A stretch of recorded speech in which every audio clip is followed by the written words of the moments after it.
Il y a quelques années, en Indonésie, on a aperçu un dragon de Komodo, un lézard de 3 mètres de long qui dévorait un énorme singe, entier, sans même mâcher, et le singe semblait encore vivant. Il a fallu quelques secondes au dragon de Komodo pour avaler complètement sa proie, et ça n'a pas semblé l'incommoder. Vous savez pourquoi? Les dragons de Komodo ont même une tactique spéciale pour chasser les singes. Dans un moment, vous apprendrez la raison de cette habitude alimentaire. Mais d'abord, imaginez un dragon de Komodo, entre 2,5 et 3 mètres de long, 100 kg, un long cou et une longue queue, des griffes puissantes et acérées, plus des dents conçues spécifiquement pour déchirer les proies. Bref, c'est une véritable machine à tuer, qui n'a même pas besoin de mettre au point des stratégies pour attraper ses proies. Et pourtant, les dragons de Komodo savent exactement comment chasser les singes. Pour attraper un primate, un lézard géant doit se dissimuler. Il lui suffit de rester immobile sur le sol, car la couleur des dragons de Komodo agit comme un camouflage. Dès que le singe s'approche, le lézard le frappe avec sa queue. Vous avez vu cette queue? J'ai pas trouvé d'informations sur la force exacte du coup, mais j'ai pas envie d'en faire l'expérience. En ce moment, vous devriez avoir de la peine pour ces pauvres singes. Les dragons de Komodo sont une telle plaie. Les pauvres! Mais premièrement, on parle de la nature sauvage, où il n'y a pas beaucoup de place pour un code moral. Et deuxièmement, les singes sont pas aussi inoffensifs qu'on pourrait le croire. En fait, c'est des brutes. Les singes savent très bien ce qu'est une taquinerie inoffensive, une sorte de jeu où l'agressivité n'a pas sa place. Mais parfois ils vont trop loin, et ça se produit généralement avec les représentants d'autres espèces. Les singes doivent se sentir tout fiers quand ils embêtent, disons, un tigre qui n'est pas assez rapide pour les attraper. Imaginez l'agacement des prédateurs. Hé, le dragon de Komodo! Quoi? Non, rien. Hé, le dragon de Komodo! Qu'est-ce qu'il y a? Non, rien. Peut-être qu'un jour, les dragons de Komodo en ont eu marre des singes et qu'ils ont inventé une méthode spéciale pour les tuer. Ah oui, c'est violent comme réaction, mais les dragons de Komodo chassent vraiment les autres animaux d'une manière différente. Parfois, ils mordent leur proie et injectent un venin qui fait saigner l'animal. La morsure s'infecte soit à cause des germes présents dans la gueule du lézard, soit à cause de l'environnement. Par conséquent, les proies meurent souvent lentement. Ça peut prendre jusqu'à 4 jours. 4 jours! Pendant tout ce temps, le dragon suit lentement la proie mourante et la dévore lorsqu'elle devient très faible. Ou une fois morte. Dans une telle situation, pas besoin de s'embêter. Enfin, il y a d'autres dragons qui les suivent, et ça se termine souvent en bataille pour s'emparer des proies. Il faut bien admettre que ça n'a rien à voir avec les tactiques que les varans utilisent avec les singes. C'est beaucoup plus sanglant, et ça prend plus de temps. Certains scientifiques affirment pourtant que cette façon si lente de chasser est un accident et que les dragons de Komodo ne permettent pas délibérément à leur proie de s'échapper. Le plus souvent, ils donnent des coups puissants avec leurs pattes, ils renversent la proie, ce genre de choses. Apparemment, on n'a pas encore assez d'informations pour tirer une conclusion claire. Après tout, on peut pas demander directement aux lézards. Ça veut dire que toute la force des dragons de Komodo réside dans leur salive. Est-ce qu'elle est si toxique que la proie meurt dans la souffrance? Pendant longtemps, presque tous les chercheurs étaient convaincus que la gueule des dragons de Komodo est si sale que les microbes qu'elle contient les aident à chasser. En effet, je vois quelqu'un qui ne se brosse pas bien les dents. Que font les parents? Cependant, en 2009, des scientifiques ont découvert ce qui rend vraiment ces lézards géants si mortels. Les dragons de Komodo possèdent des glandes à venin remplies de toxines qui font baisser la pression sanguine et provoquent de graves hémorragies. Elles empêchent également le sang de coaguler afin que la proie ne guérisse pas accidentellement tout en provoquant un choc septique. Donc au lieu d'utiliser des bactéries comme venin, les dragons utilisent du venin comme venin. Ma foi, c'est logique. Ok, et pour ce qui est d'avaler la nourriture tout rond, ça a aussi une explication inattendue et très simple. Croyez-le ou non, c'est le cas. Le fait d'avaler la nourriture d'un bloc est un avantage évolutif, car la mastication demande beaucoup de travail.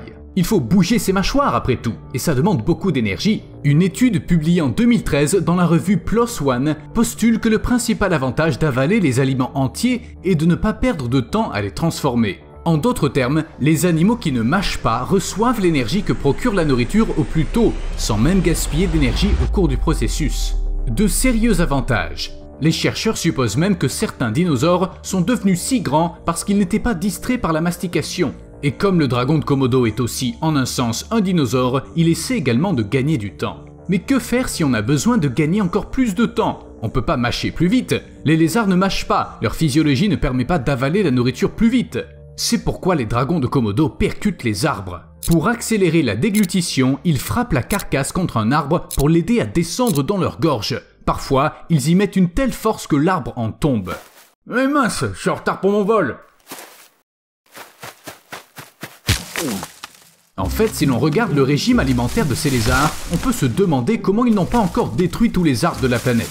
Enfin, du moins ceux des îles indonésiennes. Les dragons de Komodo sont carnivores. Je veux dire qu'ils sont terriblement carnivores et ne mangent que de la viande, avec occasionnellement des œufs en guise d'en-cas. Leur menu comprend littéralement tout ce qui court, vole ou rampe, et la taille de la proie n'a aucune importance. Un dragon de Komodo peut manger jusqu'à 80% de son poids en une seule fois. Si nécessaire, il traque ses proies sur une grande distance, identifiant à l'odeur non seulement les animaux morts, mais aussi ceux qui sont en train de mourir.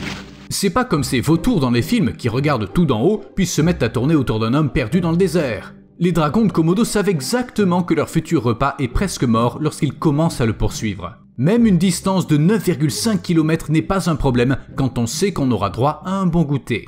Oh, tu sens l'odeur de pourriture? Il y a un animal en train de mourir quelque part. C'est ça, oui, c'est un animal. Mais vous savez quel élément du menu des dragons de Komodo dépasse les bornes? Les restes humains. Les gars, vous allez trop loin! Bah, je perds mon temps. Parfois, les dragons de Komodo attaquent les humains, parce qu'on n'est ni pire ni meilleur que leur nourriture habituelle. Et parfois, ils déterrent des tombes humaines, parce que les cadavres ne sont ni meilleurs ni pires que leur nourriture habituelle. Ils ont seulement à creuser un peu. Il y a quand même une chose qu'il est difficile d'ignorer. Certains animaux, dont les humains, ne mangent pas de charogne, car ils peuvent mourir exposés aux toxines d'un cadavre. Malheureusement, j'ai pas pu trouver d'informations exactes sur la raison pour laquelle les dragons de Komodo ne s'empoisonnent pas en mangeant de la chair pourrie. Mais peut-être que l'explication réside dans le processus lui-même. Après avoir mangé, le dragon de Komodo s'éloigne en rampant vers un endroit ensoleillé pour accélérer la digestion. S'il ne le fait pas, la viande qu'il a avalée peut se mettre à pourrir et empoisonner le dragon. De plus, leur métabolisme est considéré comme lent. Un grand dragon de Komodo n'a besoin de manger que 12 fois par an. Alors, pourquoi déterrer un cadavre ne met pas leur vie en danger? Peut-être que ça fonctionne de la même manière qu'avec les vautours. D'une part, ils ont développé un système digestif extrêmement résistant, qui élimine tout simplement la plupart des bactéries dangereuses. D'autre part, les vautours semblent avoir développé une immunité contre certaines bactéries mortelles. Les espèces qui tuent d'autres animaux se sentent chez elles dans l'intestin d'un vautour. Alors parfois, les dragons de Komodo attaquent les humains. Parfois, ils déterrent les tombes. Mais les problèmes ne s'arrêtent pas là. Un jour, un fermier du Connecticut a remarqué qu'un prédateur attaquait ses poules. L'homme s'est dit qu'il s'agissait probablement d'un alligator. Ça peut être quoi d'autre dans cette région? Imaginez sa surprise lorsque le fermier a trouvé un dragon de Komodo dans le poulailler. Laissez-moi vous rappeler où se trouve l'État du Connecticut. Et voici où vivent nos lézards géants. Loin. Apparemment, ce dragon de Komodo était autrefois un animal de compagnie, puis on l'a relâché, ou bien il s'est échappé. En tout cas, l'animal a ravagé des fermes pendant plusieurs mois avant d'être découvert. Heureusement que les policiers arrivés sur place ont réussi à maîtriser le lézard, car c'est beaucoup plus difficile qu'il n'y paraît. Certaines personnes pensent qu'accrocher des gousses d'ail autour des portes et des fenêtres de la maison peut faire fuir les dragons de Komodo. D'autres affirment que la nature a donné aux dragons de Komodo une peau à l'épreuve des balles. J'ai trouvé plusieurs témoignages disant que même les armes à feu ne peuvent pas blesser ces créatures. Je doute que ce soit vrai, mais les gens sont pas faciles à convaincre. Par ailleurs, une équipe de scientifiques a récemment découvert que les dragons de Komodo possèdent en fait une armure faite de petits os situés sous leurs écailles. Une sorte de cotte de maille intégrée que beaucoup de lézards possèdent, mais seuls les dragons de Komodo font pousser leur armure à l'âge adulte. Elle ne les protège pas dans leur jeunesse, c'est tout simplement pas nécessaire, car les dragons de Komodo sont au sommet de la chaîne alimentaire. Il n'y a personne pour les chasser, et lorsqu'ils sont menacés, ils peuvent attendre sur un arbre que le danger s'éloigne. Mais la cotte de maille leur est utile lors des combats avec les représentants de leur propre espèce, quand ils se battent pour une proie par exemple. Donc, on a un énorme lézard, carnivore et venimeux, qui possède un tas de techniques de mise à mort, qui est protégé par une cotte de maille et qui peut nous dévorer tout entier. La question est, que faire si un dragon de Komodo s'approche soudainement de nous? D'après ce que j'ai compris, la meilleure solution consiste à éviter les mouvements brusques et à s'éloigner sans tourner le dos. Les dragons de Komodo peuvent courir rapidement sur de courtes distances, atteignant la vitesse de 20 km/h. Mais parfois, un dragon de Komodo s'approche d'une personne simplement parce que il la prend pour un arbre. Un jour, ce boulot me rendra fou.